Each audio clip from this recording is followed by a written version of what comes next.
estos tratados o acuerdos en transferencia de tecnología y permite al Estado mexicano que venga personal especializado, en este caso de España, que fueron los encargados de la construcción de los trenes principalmente para la línea 12, que se capacite al personal mexicano y se puedan reparar o eventualmente se pueda desarrollar esa tecnología en territorio nacional.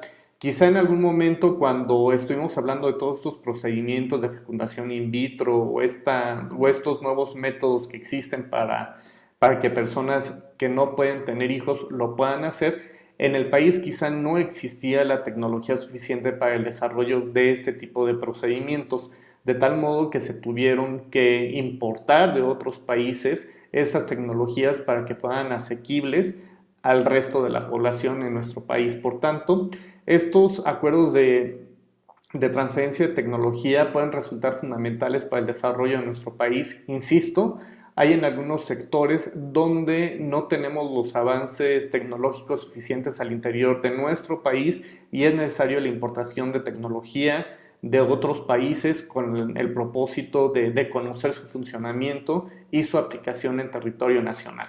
En el caso de los tratados de doble tributación, pues es fundamental para el Estado mexicano al menos determinar en qué parte o con qué país se habrán de solucionar esos conflictos de doble tributación.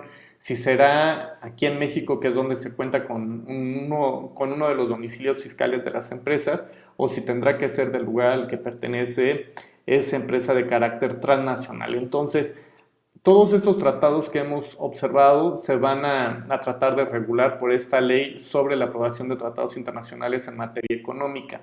Veamos el catálogo de buenas intenciones que les daba y esto lo encontramos básicamente en el artículo 3.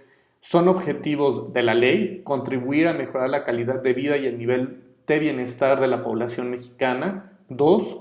Propiciar el aprovechamiento de los recursos productivos del país. 3. Promover el acceso de los productos mexicanos a los mercados internacionales. 4. Contribuir a la diversificación de mercados. Fíjense bien en este apartado de contribuir a la diversificación de mercados. En el caso de nuestro país es algo que se ha estado buscando con el paso de los años, pero el problema al que se enfrenta nuestro país evidentemente es que no ha logrado esa famosa diversificación de mercados, porque la mayor parte de los productos que se exportan por parte de nuestro país en su mayoría van a dar a los Estados Unidos de Norteamérica. En consecuencia, no existe esta diversificación, es decir, solamente se concentran en el mercado estadounidense y el problema al que se enfrenta nuestro país cuando celebramos tratados de libre comercio es que con muchos de los países con los que tenemos celebrados tratados en materia comercial, en lugar de ser economías complementarias, somos economías que estamos compitiendo en el mismo sector. Y esta es una de las principales razones por las cuales México no ha logrado esta diversificación de mercados. Ejemplo de esto, podemos señalar la relación que tiene nuestro país de manera concreta con el Mercosur, y me refiero a Brasil, a Uruguay, Paraguay y Argentina como miembros permanentes de este esquema de integración económica.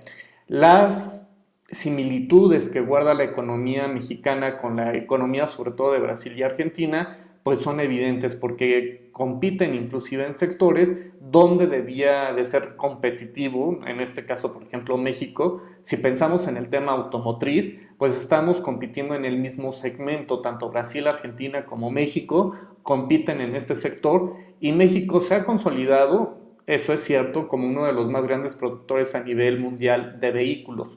El problema que tenemos con Argentina y con Brasil es que en algún momento, y ya ha sucedido, que establecen cupos para la importación de vehículos provenientes de México, porque lo que están buscando es proteger la industria nacional tanto en Brasil como en Argentina e impedir la llegada de automóviles de México. Y ustedes dirán, ¿cuál es la razón? Pues que las armadoras que están tanto en México, Brasil y Argentina son las mismas y los coches que se producen por estos tres países son del mismo tipo. Si no pensemos en el caso del Gol, por ejemplo, que es un automóvil que se importa mucho de Brasil a México, que es un automóvil, digamos, que barato, con especificaciones, digamos, básicas y que permiten que se tenga un producto asequible en el mercado.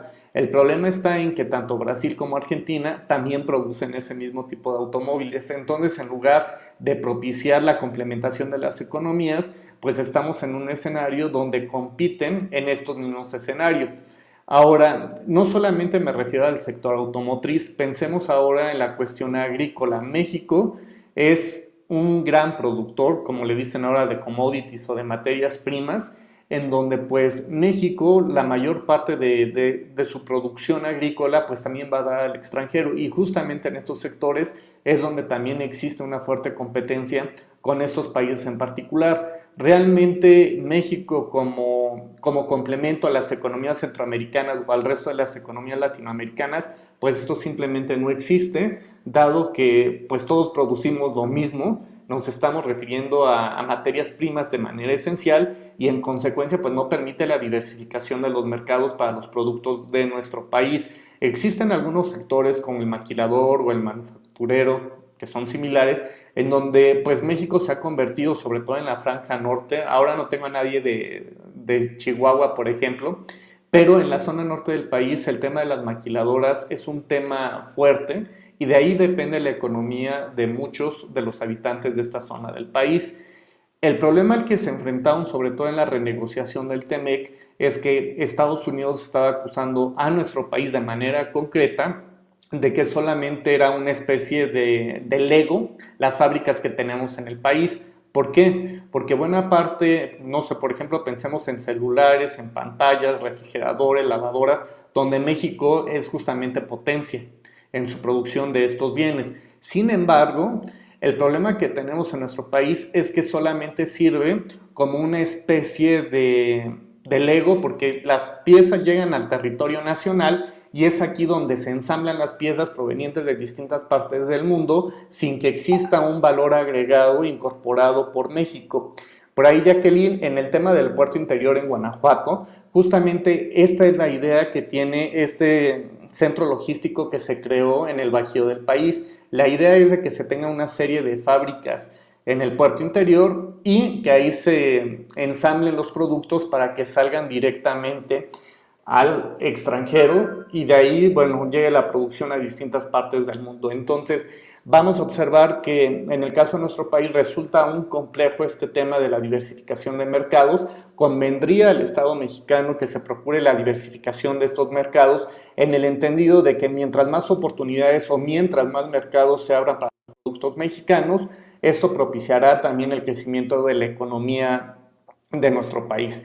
Lo cierto es que estamos limitados en ese apartado, insisto, porque buena parte de las exportaciones se van ni siquiera a Canadá, se van a Estados Unidos, un porcentaje muy mínimo también se va a la Unión Europea y a algunos otros países. Lo cierto es que México tiene un reto importante en la diversificación de mercados, atendiendo a que pues resulta compleja la colocación de estos productos en el extranjero. Entonces, esta es una de las principales finalidades que persigue u objetivos que se ha trazado el Estado mexicano en cuanto a la diversificación de los mercados para la llegada de los productos mexicanos a otras latitudes.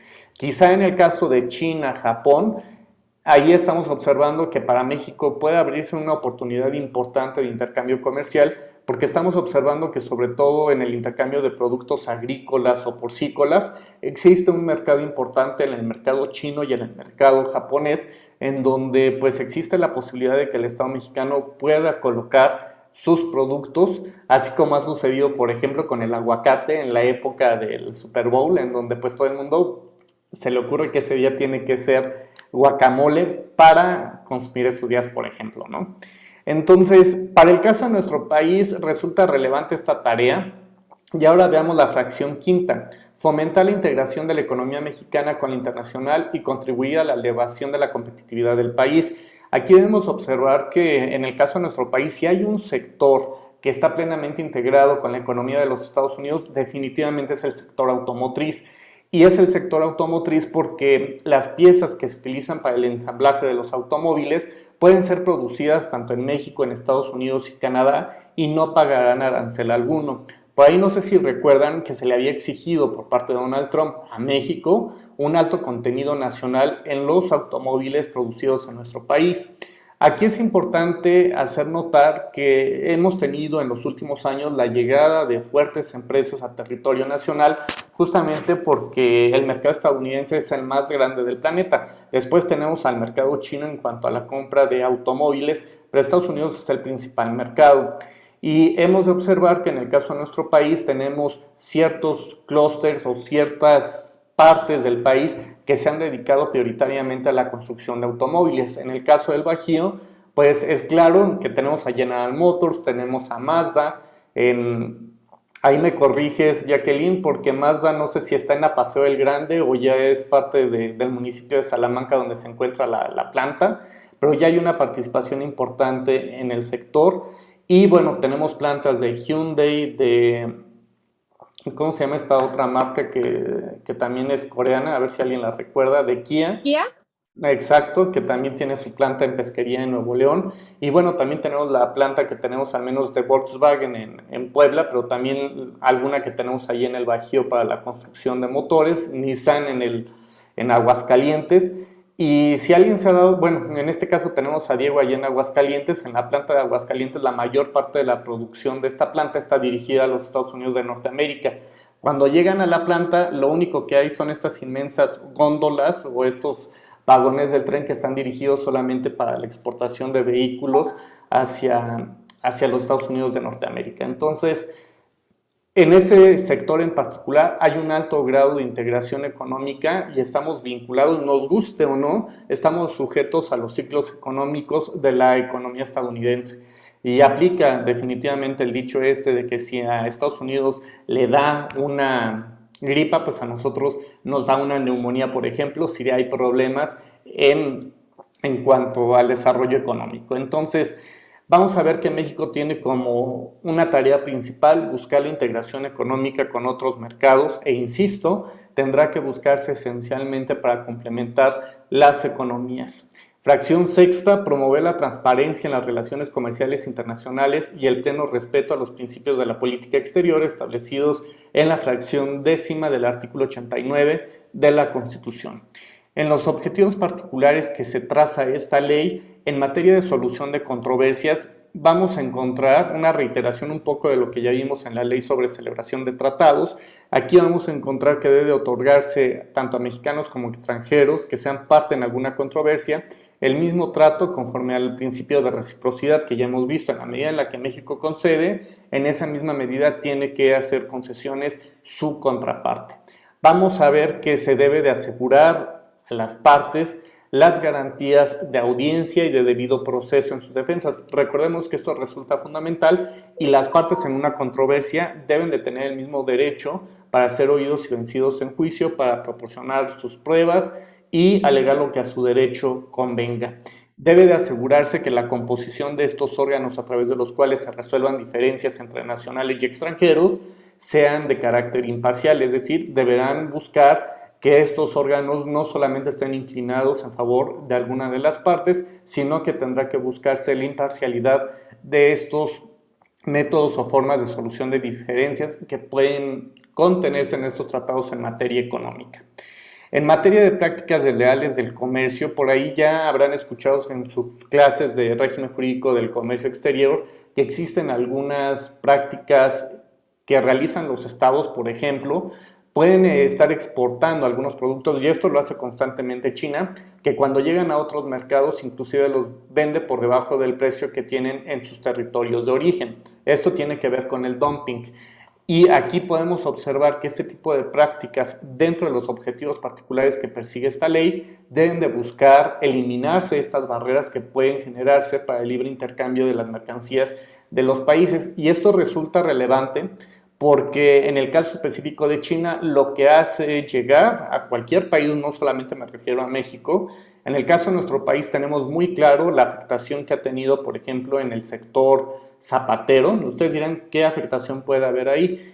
Es la afectación grave porque México y en una zona específica del país, cerca de donde vive Jacqueline, se han dedicado tradicionalmente a esta industria y ha habido una afectación importante y un desplazamiento de los productos chinos frente a los productos realizados en nuestro país. Inclusive desde el punto de vista del precio, pues deja de ser competitivo.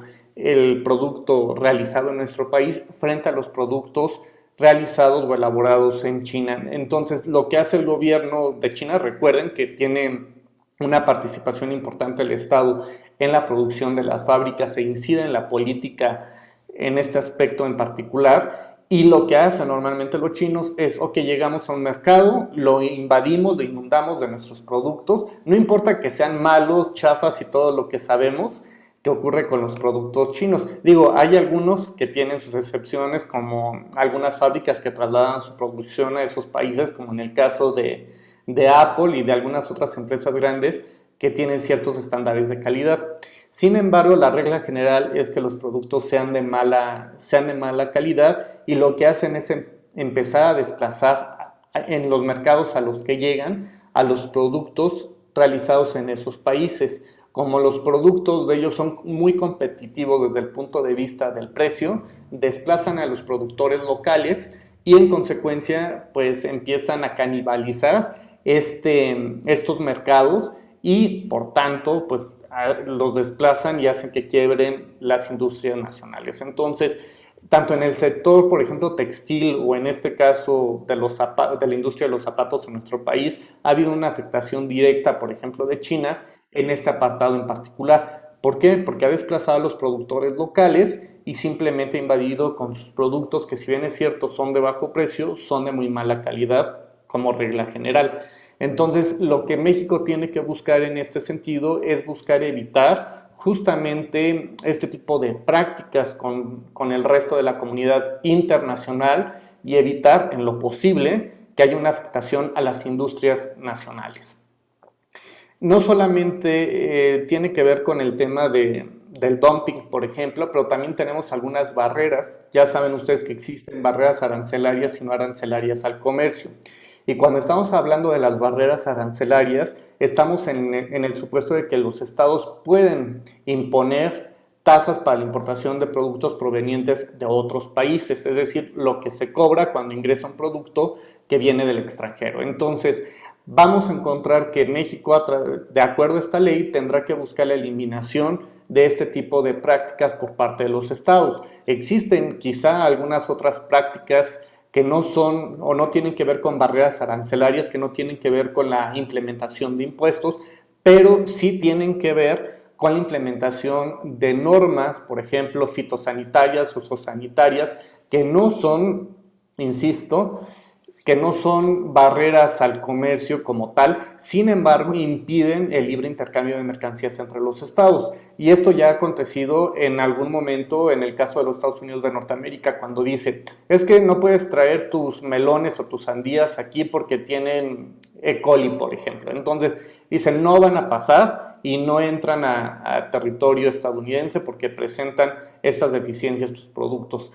Tal es el caso, como ejemplo de barrera no arancelaria, vean el tema del etiquetado del Dolphin Safe en el caso de Estados Unidos, en donde pues, el objetivo principal es impedir el ingreso de atún mexicano a su territorio. Y en sentido estricto no corresponde una barrera arancelaria porque no se trata de la imposición o el cobro de alguna cantidad por el ingreso de la mercancía al territorio estadounidense, sino que se trata de una medida de carácter administrativo que impide el libre intercambio comercial entre los países integrantes del bloque comercial de América del Norte. Entonces, básicamente lo que tendrá que buscar el Estado mexicano es evitar que existan subvenciones para la producción de ciertos artículos en otros países y que se vendan por debajo de su precio del mercado en territorio nacional, y tendrá que evitar justamente la existencia de estas prácticas desleales del comercio que pueden suscitarse en sus relaciones con otros estados.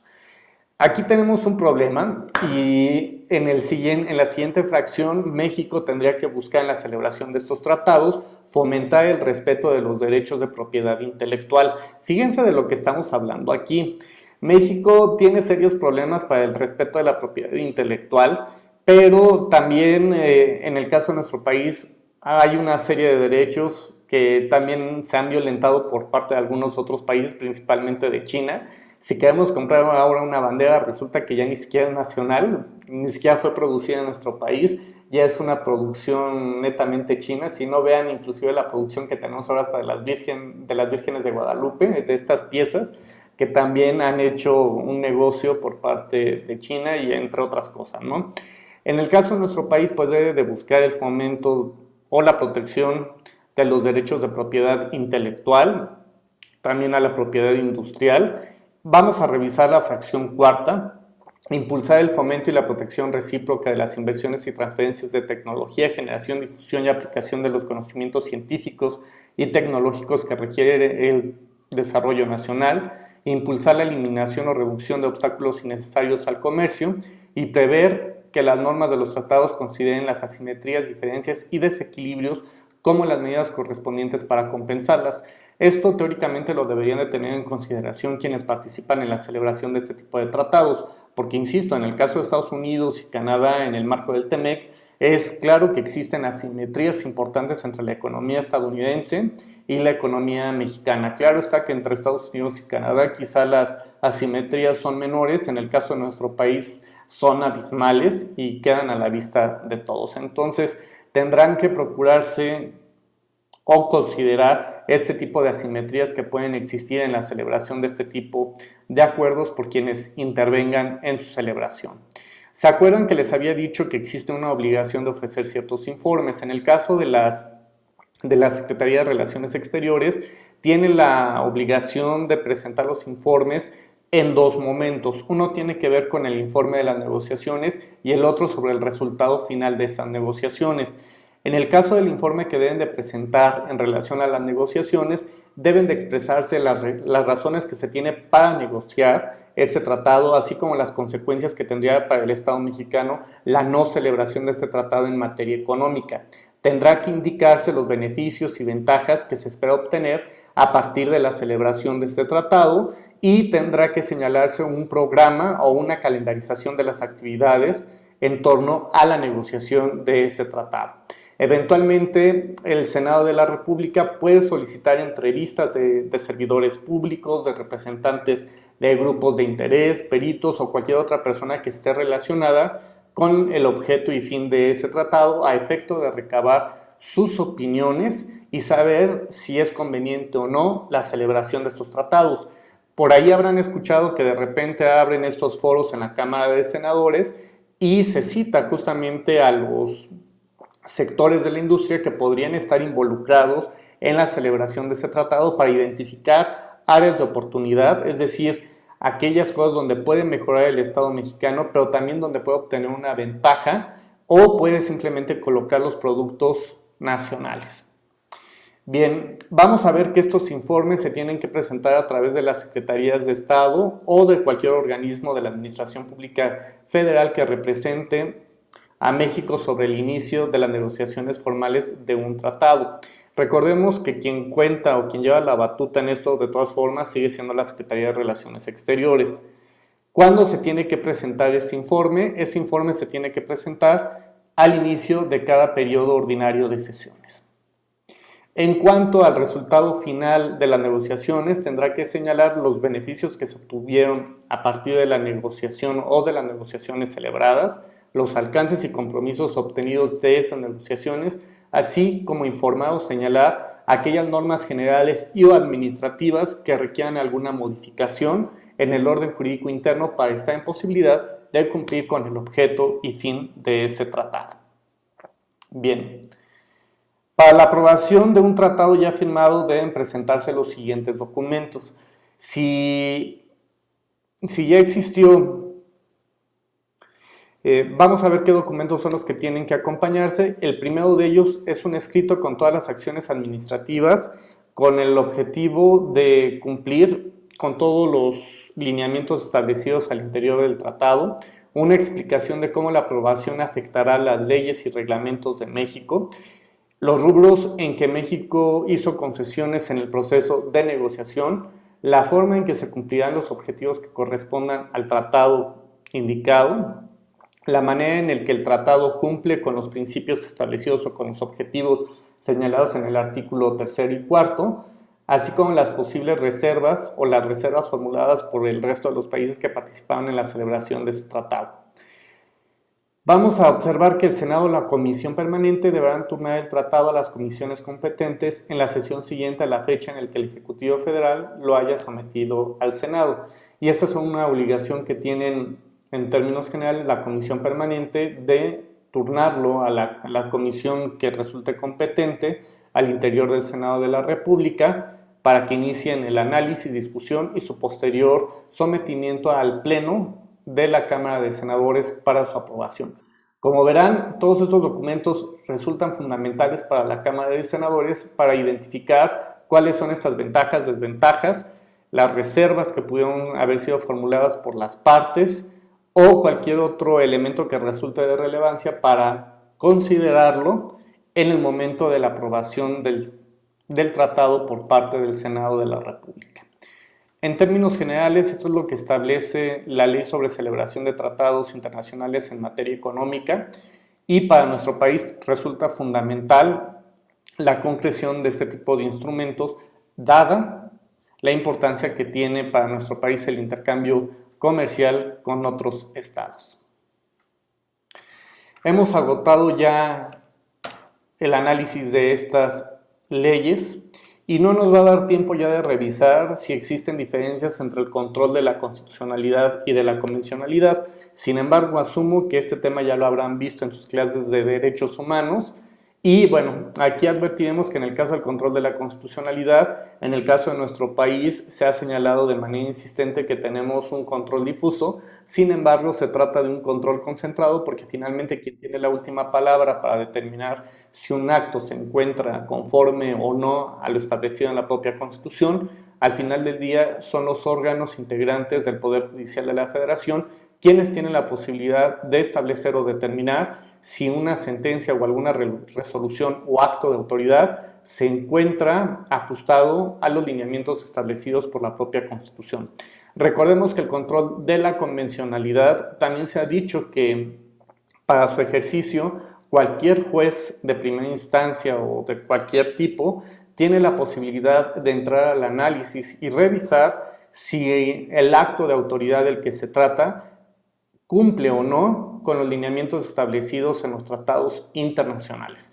Recordemos que este tema del control de la convencionalidad es un elemento novedoso que ha introducido principalmente la Corte Interamericana de Derechos Humanos y la idea es que cualquier juez de cualquiera de los países parte del Estatuto de la Corte Interamericana de Derechos Humanos y del Pacto de San José pueda determinar si estos actos o resoluciones que sean al interior del Estado se encuentran o no ajustados a los compromisos internacionales contraídos por los Estados. Recordemos que el control de la convencionalidad también tenemos de dos tipos, un control difuso y un control concentrado de la convencionalidad.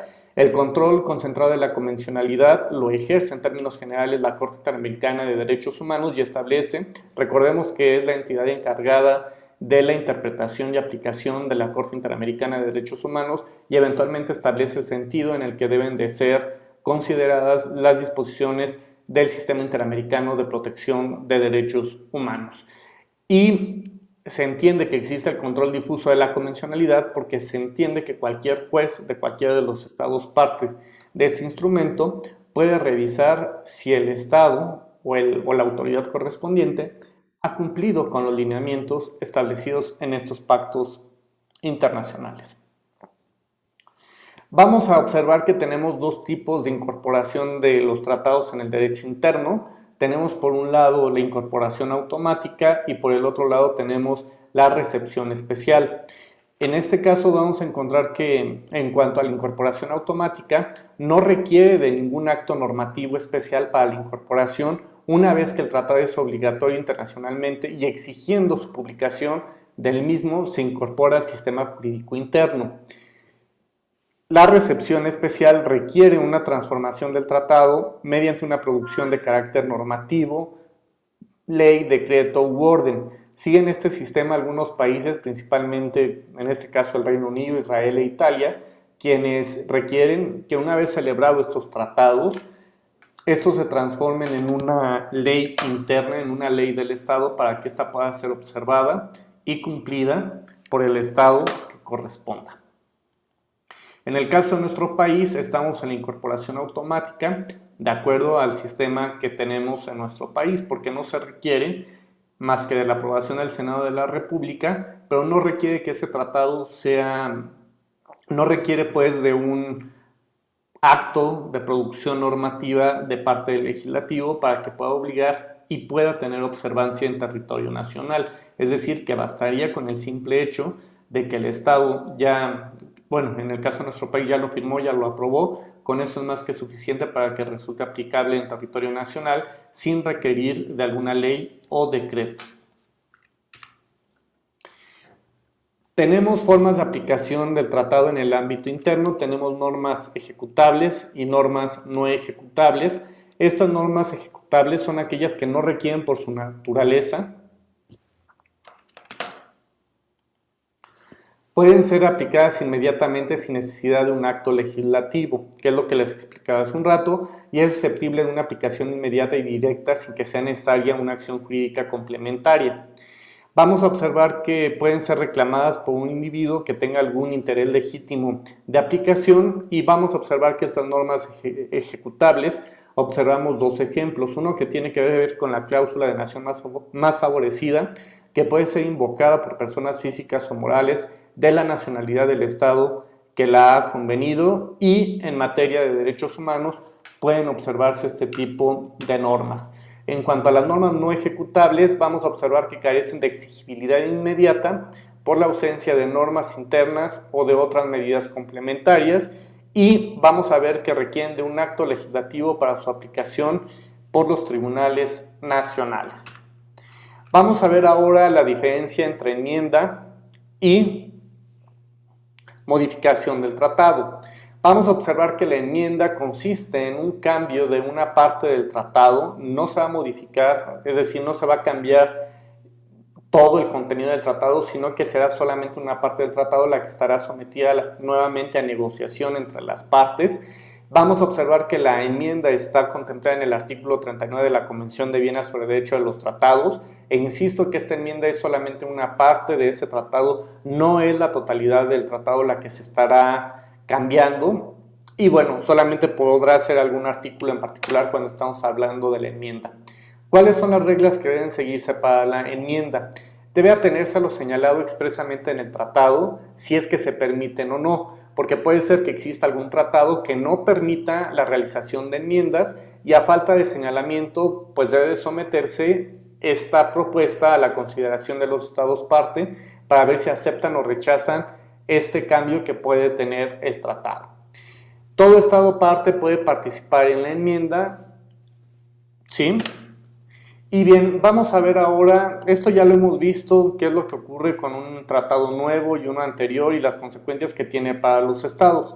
Esto ya no es necesario que lo explique nuevamente porque ya lo vimos con algunos rayones que hice en la pantalla para tratar de explicarles a ustedes qué es lo que acontece con un tratado anterior y uno nuevo cuando vienen a sustituir al anterior y las relaciones que se suscitan entre las partes a partir de estos cambios. ¿Qué es la modificación? Se presenta cuando dos o más partes en un tratado multilateral concluyen otro que reglamenta sus relaciones mutuas, es decir, que celebran un nuevo tratado que sustituya al anterior. En el caso de la enmienda, insisto, solamente es un apartado específico del tratado, mientras que en la modificación se celebra un tratado completamente nuevo que viene a sustituir al que venía regulando las relaciones entre los estados.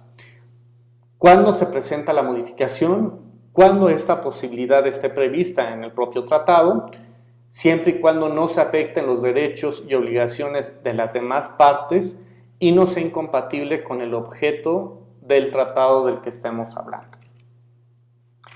Con esto hemos terminado el análisis de la unidad de tratados y yo sé que fue muy rápido, pero insisto, tenemos el tiempo muy cortito y nos vamos ahora a la unidad número 7, que tiene que ver con los medios pacíficos de solución de controversias.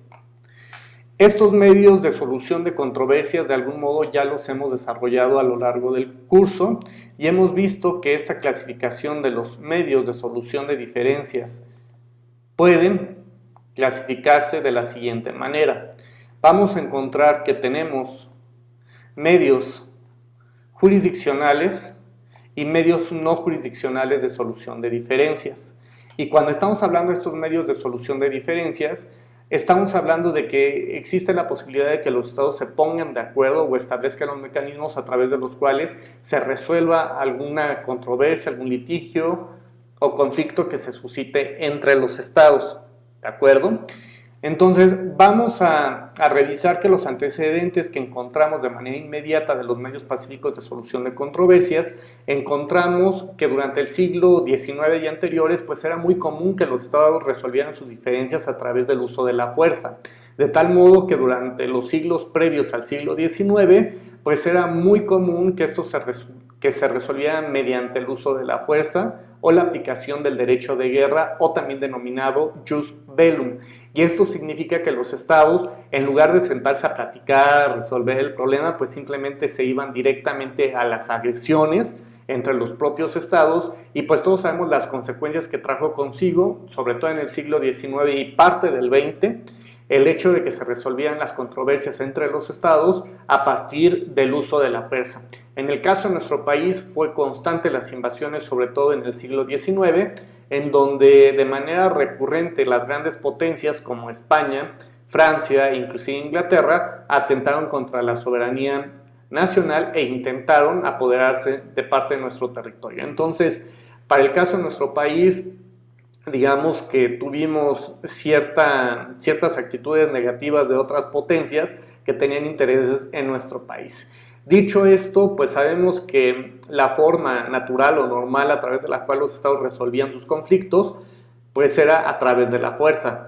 Como ejemplo de esto, recuerden por ahí la guerra de los pasteles, como ejemplo de cómo a partir de una deuda de carácter privado, pues México se vio involucrado justamente en una contienda internacional y en donde pues el pretexto era por parte de Francia el exigir el pago de una contraprestación económica a uno de sus nacionales que se encontraba en territorio nacional y todo por daños que recibió su fábrica de pasteles, por ejemplo, su panificadora. Entonces, este es uno de los antecedentes. No sé si por ahí recuerdan que vimos ya hace unas clases las convenciones de La Haya de 1899 y de 1907.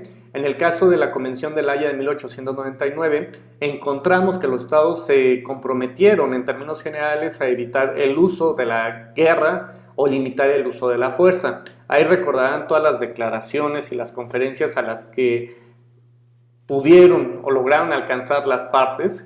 Recordemos que en el año de 1899 solamente participó del continente americano, solamente México y Estados Unidos con una representación en estas conferencias de La Haya. Hacia el año de 1902 encontramos la formulación de la doctrina Drago, que es una doctrina que se generó a partir de este ministro de Relaciones Exteriores de Argentina, en donde se condena la intervención de Alemania, Italia e Inglaterra por deudas de Venezuela, que es un poco lo que nos sucedió a nosotros en la Guerra de los Pasteles, en donde encontramos que existían algunos reclamos por parte de estos países a Venezuela por algunas deudas contraídas. Y de acuerdo a la doctrina Drago, la deuda pública no puede dar lugar a la intervención armada, ni menos a la ocupación material del suelo de las naciones americanas por una potencia europea, sobre todo cuando se trata de deuda.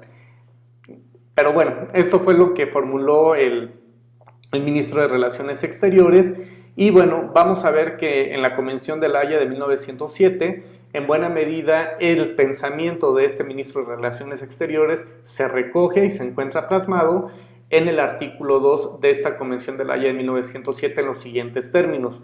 Las potencias contratantes convienen en no recurrir a la Fuerza Armada para el cobro de deudas contractuales al gobierno de un país por el gobierno de otro, como debidas a sus nacionales. Sin embargo, esta estipulación no podrá ser aplicada cuando el Estado deudor rechace o deje sin respuesta un ofrecimiento de arbitraje o en su caso de aceptación haga imposible el establecimiento del compromiso o después del arbitraje deje de conformarse a la sentencia pronunciada.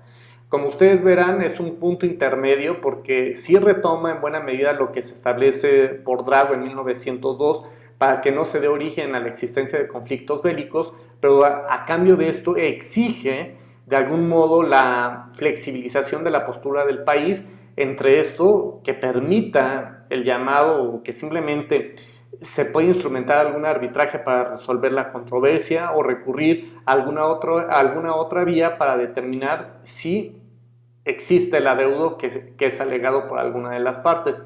Porque de otra manera, si incurre en alguno de estos supuestos, pues deja en libertad al Estado al que se le adeuda, lo deja en libertad para que tome las medidas correspondientes y esto incluye el uso de la fuerza para exigir el pago o el cumplimiento de las obligaciones sometidas por parte del Estado.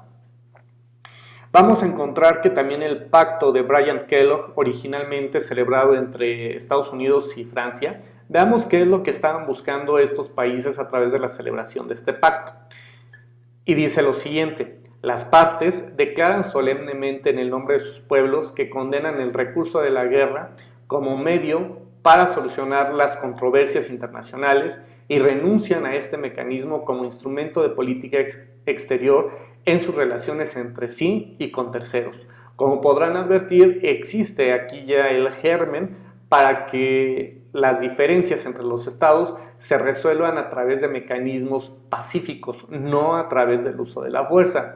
Lo irónico de todo esto es que ambas partes han resultado belicosas a lo largo de la historia, porque en el caso de Estados Unidos, no me dejarán mentir ustedes, porque lo hemos visto y lo hemos vivido, el papel protagónico que juega a nivel mundial, y pues también Francia, que de manera recurrente ha participado en conflictos bélicos con otros países. Entonces, bueno, pues ahí lo tienen. Y en el caso de la Carta de la Organización de las Naciones Unidas, vamos a analizar dos artículos en particular que establecen estas obligaciones que tienen los estados parte de la Organización de las Naciones Unidas de recurrir previamente a estos medios pacíficos de solución de diferencias.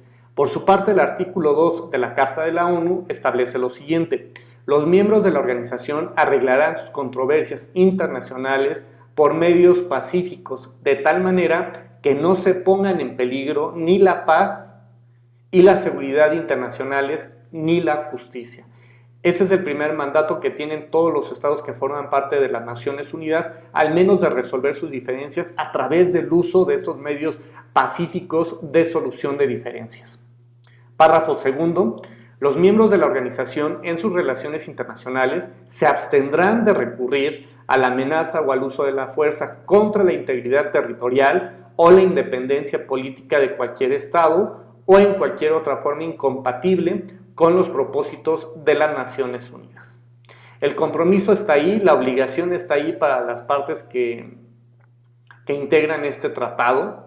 Vamos a ver ahora qué es lo que establece el artículo 33 de este mismo instrumento, fracción primera.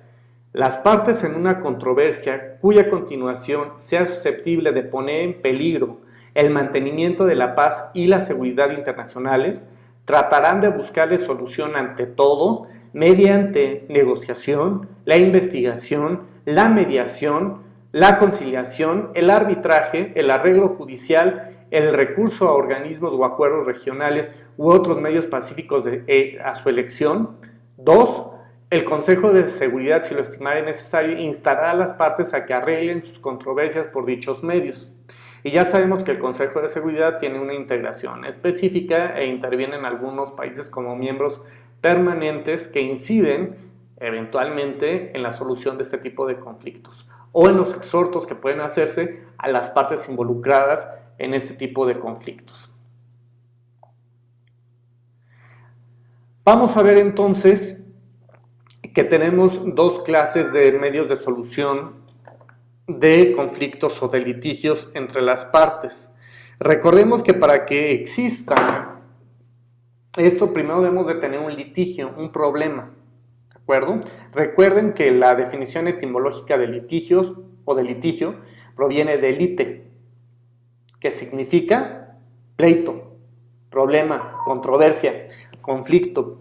Y en ese sentido, podemos encontrar que pueden generarse esta serie de conflictos entre los estados y tienen estos dos canales, en términos generales, para resolver sus controversias de manera pacífica sin recurrir a la amenaza o al uso de la fuerza para solucionar estos conflictos. E insisto en el tema de que a través de la guerra o del jus bellum simplemente no se logra, no se resuelve el conflicto, solamente se impone el punto de vista de solo una de las partes.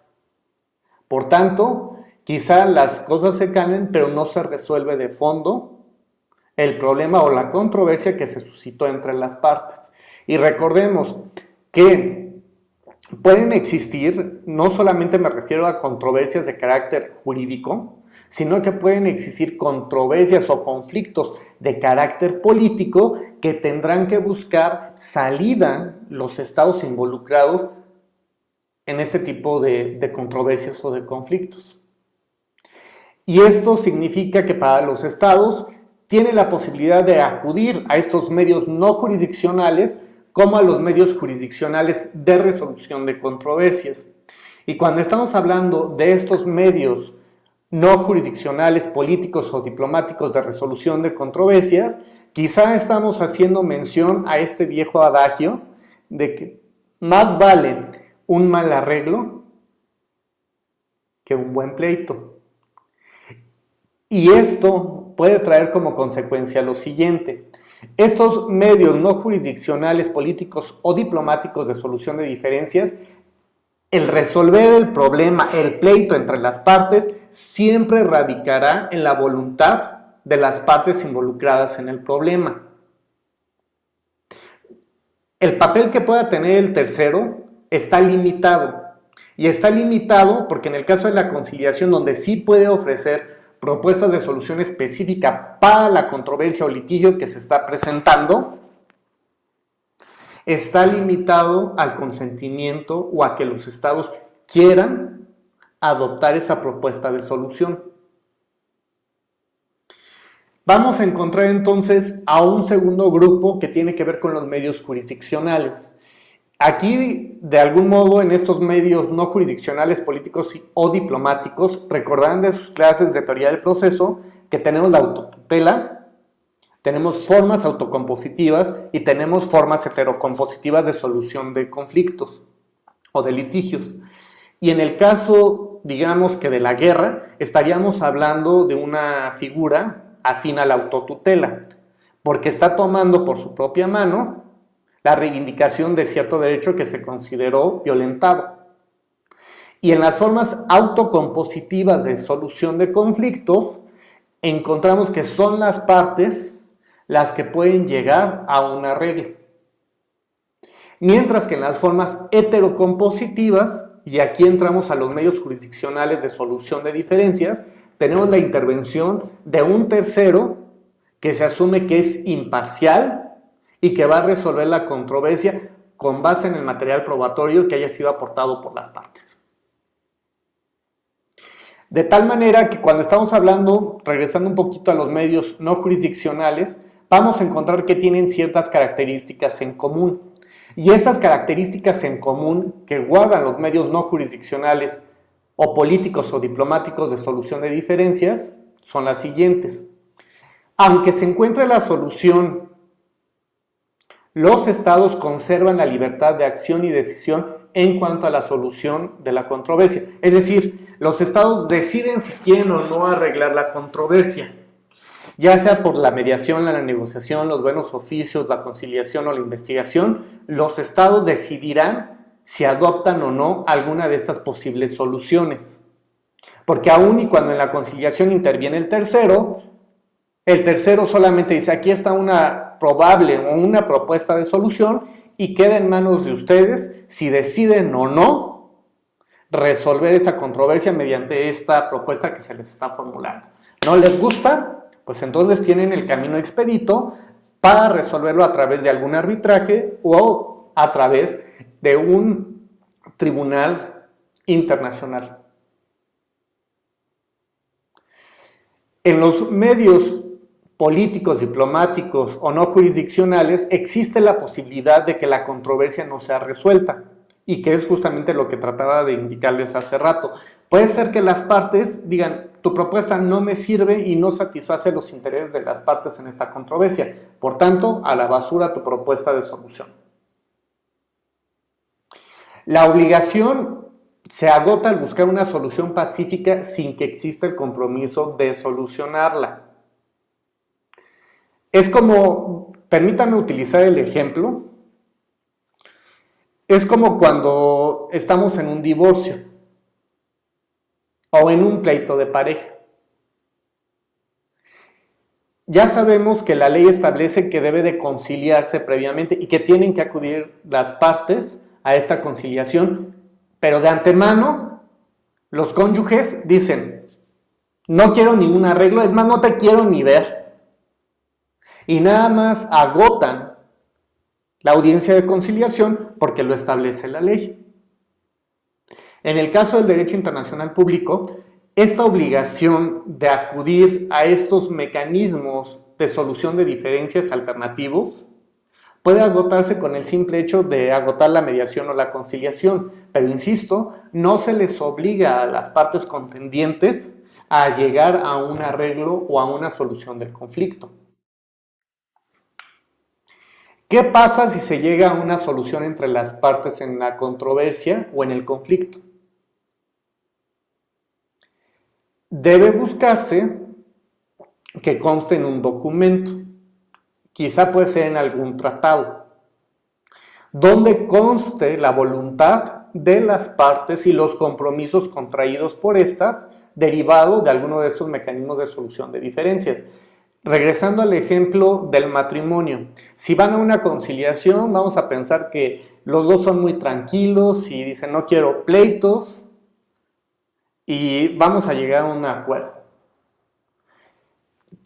Se tiene que elaborar un documento, un convenio, en el que se diga, por ejemplo, el régimen de los niños, con quién se va a quedar, quién va a ejercer la patria potestad, los días de visita de alguno de los padres con relación a los menores, si va a ser en el domicilio, las fechas en las que habrán de llevarse a cabo, todo eso queda plasmado en un documento, en un convenio que es sometido a la autorización, en este caso, del juez. En este caso vamos a encontrar que no lo van a someter a la consideración del juez cuando estamos hablando del derecho internacional, pero tendrá que quedar constancia de cuáles son los compromisos asumidos por las partes. Luego entonces vamos a tener algún documento en el que se señale el objeto, en el que consten las firmas de las partes que intervinieron en la controversia o de sus representantes, y este acuerdo de voluntades tendrá que depositarse en alguna organización internacional o en el estado que hayan considerado las partes en la controversia. En el caso de los medios políticos de solución de diferencias que les comentaba hace un rato, la solución a la que llegan las partes no es necesariamente jurídica, porque quizá la controversia que se haya iniciado entre las partes sea de carácter político, de carácter diplomático o de otro tipo, pero no es o no versa sobre la interpretación o aplicación de algún tratado o de alguna costumbre. Entonces, esto traería consigo que esta diferencia entre los estados sea de distinta índole y quizá la solución que hayan alcanzado las partes no esté construida a partir del orden jurídico internacional, sino a partir de compromisos de carácter político o a factores de carácter social, económico o quizá histórico, que sean los que estén determinando el contenido de este acuerdo de voluntades. Vamos a observar que este tipo de formas de solución de controversias va a tratar de salvaguardar, en principio, la igualdad soberana de los estados. Y claro, sabemos que existen diferencias o asimetrías entre las partes contendientes en un conflicto internacional. Si estamos hablando desde el punto de vista militar, no es el mismo el poder militar que, por ejemplo, tiene México al que tiene Estados Unidos. Queda claro que el poder militar que tiene los Estados Unidos es muy grande y que quizá la única potencia que pueda tener similar pues sea China. Vamos a observar que estos medios pacíficos de solución de controversias adquieren mayor importancia, sobre todo ante cuestiones como el poder militar de las partes o las circunstancias económicas de alguno de los involucrados. Es importante señalar que en buena parte los estados acuden a estos medios no jurisdiccionales o diplomáticos de solución de diferencias porque los estados tienen en sus manos la solución del conflicto y sobre todo porque no tienen la necesidad de dejarlo en manos de un tercero que quién sabe cómo vaya a decidir.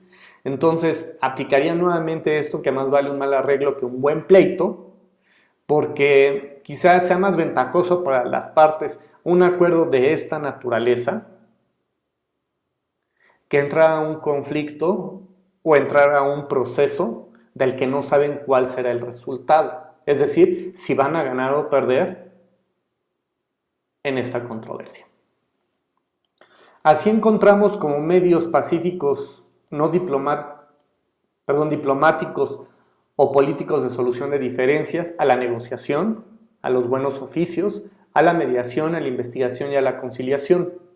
Y aquí les quiero contar a todos ustedes que la forma en la que están ordenados estos medios de solución de diferencias es por el grado de participación que tiene un tercero en el desarrollo de la controversia o del litigio o del conflicto que se esté generando.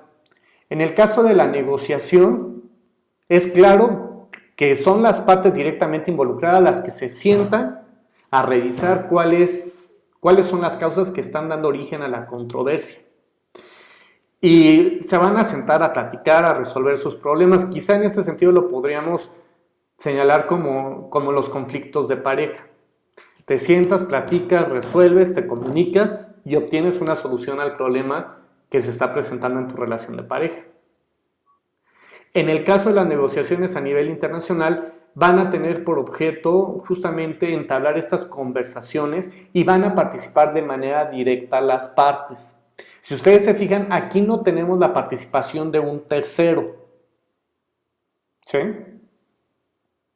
Aquí son las partes, dicen, tenemos un problema, tenemos que resolverlo. ¿Cuáles son las características de la negociación? Intervienen únicamente las partes, no existe la intervención de un tercero, se trata del mecanismo más utilizado por los estados en la solución de sus diferencias y esto es o se debe a que esté en sus manos la solución de ese conflicto. El diálogo entre las partes en una controversia se lleva a través de los canales diplomáticos, es decir, a través de los embajadores o de la representación diplomática que se designe para cumplir con este objetivo. La solución que se llegue a través de la negociación puede no ser jurídica, puede ser una negociación de carácter político o de otro tipo la que le esté dando contenido a esta negociación o a esta forma de solucionar el conflicto. Las partes, insisto, como lo vimos en las negociaciones para la celebración de un tratado, pues evidentemente van a buscar sacar ventaja en la mayor medida posible. Y regresaremos un poco a esta teoría del juego, del prisionero, en que las partes en esta negociación van a tener o buscarán una solución que satisfaga sus intereses particulares. Claro está que dentro de la negociación pues se hacen presentes las asimetrías o las diferencias en cuanto al poder económico, comercial, la situación geográfica o inclusive el poder militar.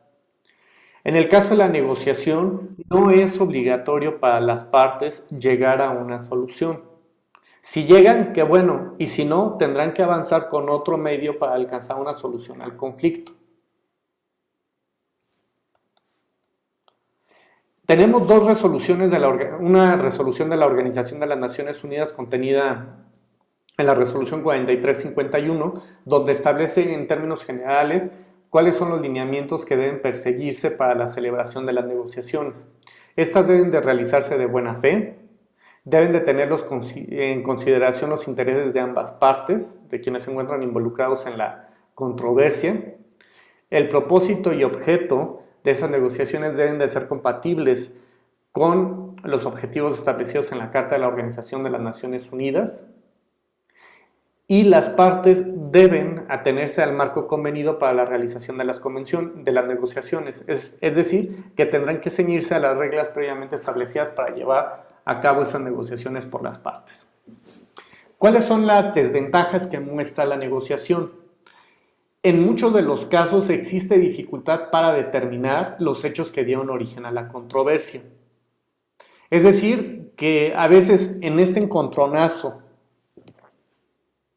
de las partes pueden ser que no hagan concesiones y que alguna de las partes que dio origen al conflicto no reconozca cuáles son las causas o los hechos que le dieron origen a esta controversia. Es un medio en el que las partes se encuentran totalmente alejadas de la imparcialidad e, insisto, tendrán que hacer valer sus intereses de distinto tipo: político, económico, militar, lo que ustedes quieran, se va a hacer presente en las negociaciones. Por tanto, es un buen mecanismo, sí, para alcanzar una solución negociada, si ustedes quieren, desde el punto de vista político, puede ser válida para las partes, y a veces los estados prefieren resolverlo a través de la negociación, porque si dejan en manos de un tercero, quizá el tercero no vaya a resolver en favor de los intereses de alguna de las partes. Entonces, para evitar eso, prefieren resolverlo a través de la negociación. Ahora pasamos a los buenos oficios. Y permítanme el ejemplo que voy a colocar ahora. Pensemos ahora que ustedes tienen amigos que son novios y digamos que ustedes, como son buena onda y están preocupados por los dos, porque los dos andan por la calle de la amargura, andan arrastrando la cobija uno por el otro, y se enojan sus amigos y ustedes ya no pueden convivir ni con uno ni con otro. Entonces, adelante, Diana. Vamos. Iba a decir que sí me había pasado. Okay.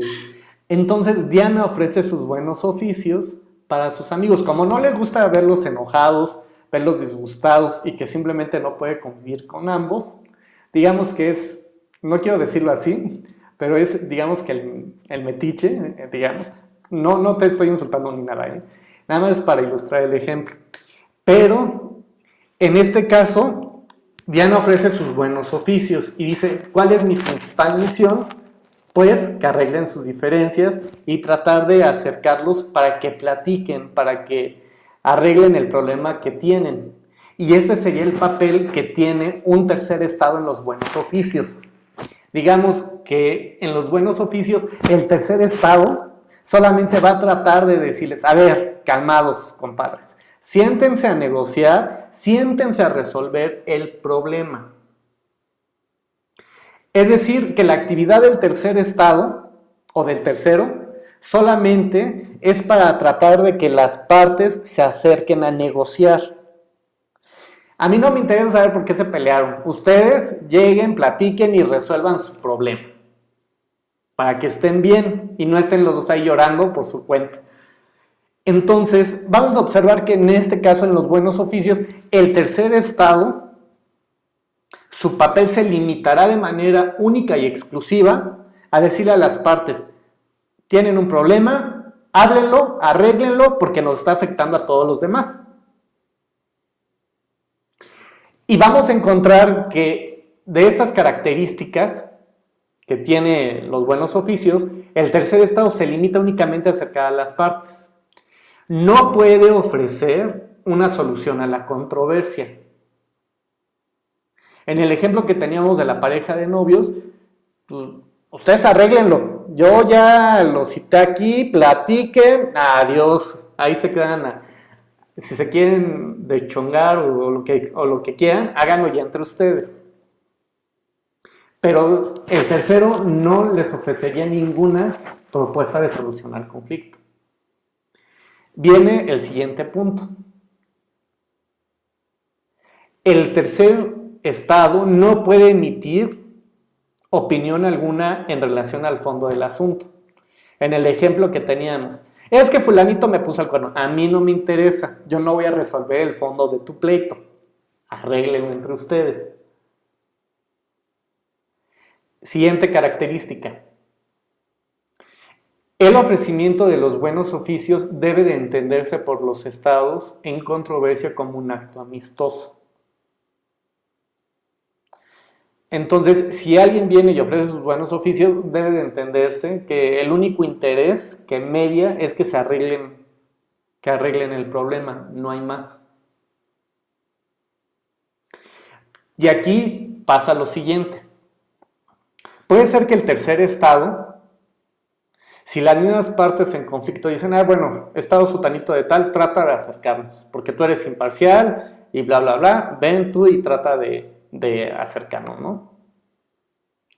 Pero también el tercero puede decirle, ¿sabes qué? No quiero meterme en ese problema y no estoy obligado a ofrecer mis buenos oficios para que ustedes arreglen el problema. Y esto implica que este tercer estado no tiene obligación de ofrecer sus buenos oficios. Tenemos algunos ejemplos de cuándo se han utilizado estos buenos oficios para resolver este tipo de problemas. El que llama la atención, y les pongo en el tercer supuesto que tenemos en el cuadrito que tenemos en pantalla, la intervención de Chile, Brasil y Perú en la época de la Revolución Mexicana para tratar de resolver el conflicto que se había suscitado entre Carranza y Victoriano Huerta. Era tal el encono que no permitía identificar quién era el presidente de los Estados Unidos mexicanos, si era Carranza o si era Victoriano Huerta. Entonces la intervención de Chile, Brasil y Perú era un poquito para distensar este conflicto. Y tenemos algunos otros ejemplos. El presidente Roosevelt en algún momento ofreció sus buenos oficios para terminar la guerra entre Rusia y Japón. También observamos la intervención de la Santa Sede entre Argentina y Chile por el canal del Beagle. Y esto tenía como propósito nada más que se sentaran, arréglense y resuelvan su problema. Entonces, este tercero se debe mantener al margen. ¿Sí? Ahora vamos a la mediación. En la mediación interviene un tercer estado que es ajeno a la controversia. Y aquí el papel del tercer estado es un poco más activo porque puede identificar aquellos puntos donde puede haber un arreglo entre las partes. Va a tratar de mostrarle a las partes que están en la controversia de aquellos puntos donde puede haber un arreglo. En cambio, en los buenos oficios ni eso podía ser el tercer estado. Debía de ser de algún modo neutral ante el conflicto. Pero aquí el papel del mediador tendrá que ser identificar aquellos puntos en los que puede construirse un acuerdo entre las partes. E insisto, las partes estarán libres para adoptar la solución que mejor satisfaga a sus intereses. En el caso de la mediación a nivel internacional, ¿quién puede ser mediador? Pueden ser los estados, puede ser una organización internacional o puede ser un individuo. Y esto significa que cualquier estado miembro de la comunidad internacional puede ofrecerse como mediador en un conflicto o en una controversia, al igual que alguna organización internacional como la OEA o la Organización de las Naciones Unidas. Ustedes dirán, ¿el individuo cómo puede ser que funja como mediador? Pensemos en el Papa, por ejemplo, o en algún jefe de Estado, en donde por las características del negociador o simplemente porque puede tratar de identificar estos puntos de encuentro entre las partes, puede fungir con ese carácter. Vamos a encontrar que en el caso de la mediación, las propuestas tienen el carácter de recomendación y no son obligatorias para las partes. Insisto, si el mediador presenta esta propuesta de solución de diferencias, los estados contendientes pueden decidir o no aceptar esa propuesta de solución. Vamos a ver que los estados, no existe la obligación para los estados en la controversia de aceptar la mediación de un tercero. Y vamos a observar que tampoco existe obligación del tercer estado para aceptar o no ser mediador. Bueno, como ya estamos terminando la clase, la próxima clase vamos a revisar la investigación, la conciliación y vamos a revisar el tema de la responsabilidad internacional. Adelante, Diana. ¿Le puedo comentar algo súper rápido? Sí. Lo que pasa es que habíamos hablado comentábamos con los compañeros que no queríamos saber si sería posible que se movieran las fechas de las representaciones para el día miércoles 1 de diciembre, que ese día empezara y no este lunes. Que sí, por favor. Porque justamente es lo que les comentaba, si no, mejor para pasarlo a la última semana de clase, bueno, de finales, la representación de todos. Pero también corren el riesgo de que se les junte con la segunda vuelta de finales. Justamente por eso no queremos que se junte. ¿No se puede el 3? ¿El 3 el 1 de diciembre? Pues entonces se recorrerían una clase nada más, se empezarían entonces a partir del 3. Del 1 de diciembre. Como ustedes quieran, yo no tengo problema. Sí. Que inicien el miércoles 1 de diciembre, por ¿Los demás qué dicen? Yo digo que sí. Sí, profesor. Yo igual no, De acuerdo. yo no tengo ningún problema. La fecha que sea está bien. Bueno, entonces empezamos el miércoles 1 de diciembre y ya nada más tengan en consideración que ya no van a tener margen para manejar las materias que se vayan a segunda vuelta. Demonios. No se preocupe. Está bien así. Bueno, Sin miedo al éxito. Sí la armamos. Eso espero. Pero. Bueno. Adelante, Armando. Esperamos. Contigo terminamos. Pues es que, profe, bueno, hay los compañeros que pues van regulares, van bien, dicen que tienen sus exámenes a partir del 6. Ya vemos algunos que tenemos ya exámenes presenciales el 1, 2, 3. Entonces, pues sí, estaría un poquito complejo algo. Alguien no va a estar presente todo el día. Entonces, pues yo estaba pensando, obviamente por la voluntad de los compañeros, ¿no? Pues ya ganó que se recorra, pero pues al final de cuentas, supongamos que a algunos, a los que no les vaya bien en la presentación de su disertación, van a querer el tiempo de hacer el final, y pues usted por buena voluntad, pues no nos va a pasar, no nos vamos a poner a chillar ahí para que nos pase. Entonces, yo sí estábamos de acuerdo en como lo había dejado al principio, pero pues no sé, ahora sí que pues ya ganaron los compañeros. Pues ya ni modo, nos quedamos así, empezamos el miércoles 1 de diciembre, que sería la siguiente semana, y esperemos que no se te empalme, Armando, no te preocupes, has estado participando todo el semestre, así que no creo que tengas problema. ¿Ok? Bueno. Ok, gracias. Pues ya los dejo, espero que tengan una excelente tarde y cuídense todos. Nos vemos, maestro. Muchas gracias. Hasta luego. Bye. Mucho, profe. Hasta luego, profesor. Gracias. Gracias. Bye. Nos vemos el viernes. Bye.